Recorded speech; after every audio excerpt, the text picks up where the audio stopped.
The Butterfly Effect by Nikayla Sarai. Chapter 19. The Third Original Choice. Stupid bike! Roman kicked the tire on his motorcycle. Why now?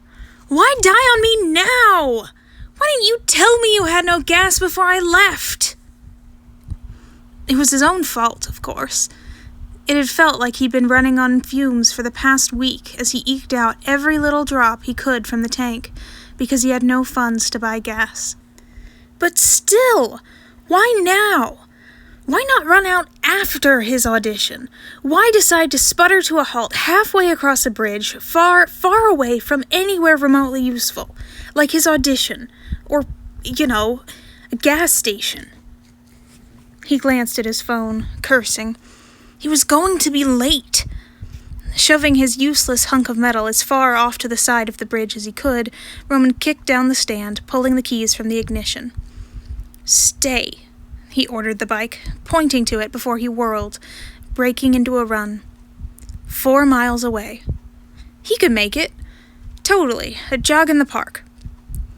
Thunder rumbled in the distance. Dark storm clouds swirling over the ocean, threatening to hit the city. Roman grimaced, forcing his aching legs to move faster across the bridge, his lungs already burning, struggling to get air. Please, please, don't hit yet. He couldn't show up to the audition soaking wet. If only he had the money to afford a taxi. 9 of them had already passed by, mocking him. He wouldn't have to worry about the rain if he flagged one down. But no. He barely had $2 to his name. Not enough to get off the bridge, let alone get to his His foot caught the raised edge of the roadway. Shoot! Roman yelped, automatically ducking his head, tumbling head over heels 3 times before landing on his back, staring up at the stormy sky, his vision swirling. He groaned, head lolling to the side, staring at the opposite side of the bridge where orange cones and construction tape blocked off a section of railing that had been damaged. A purple and black figure hovered there on the wrong side of the railing, a single hand holding on to the crumpled metal, their back to the road, overlooking the water below like a stormy sentinel. Roman blinked, vision fuzzing further, and frowned, closing his eyes. How could someone hover? What the? A semi's horn blared, loud and close. Roman cried out, eyes shooting open as he jerked back, scrambling to get to his feet, gripping onto the metal railing for dear life as the truck roared by. His heart hammering in his throat, Roman stared wide-eyed after the truck. That was close! He could have been roadkill! He bared his teeth, pushing away from the railing, shaking his fist, just as lightning cracked overhead. "Hey, I'm running here!" he yelled. Jeez. He rubbed the back of his head, glancing across the roadway where he'd seen the figure. Only the storm clouds met his eyes. He could have sworn... Roman violently shook his head. Gah! He had an audition to get to!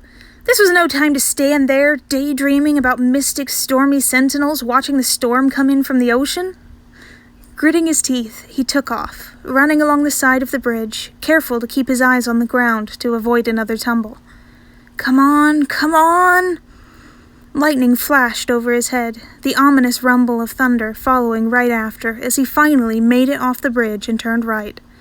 6 more blocks. Then left. Another 7 blocks. He could make it before the rain hit.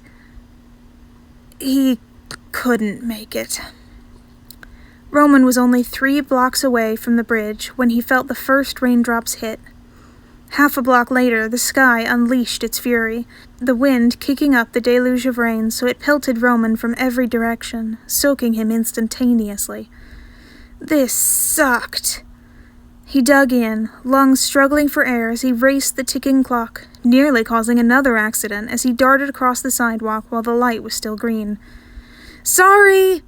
he yelled over his shoulder, not stopping as he splashed through puddle after puddle forming from the thick rain, his shoes squelching with every step. There. The building he was looking for. Finally. Ask call. Roman Sanders? Roman Sanders. A stuffy woman's voice rang through the air as Roman darted in the door, staggering to a stop, hands on his knees.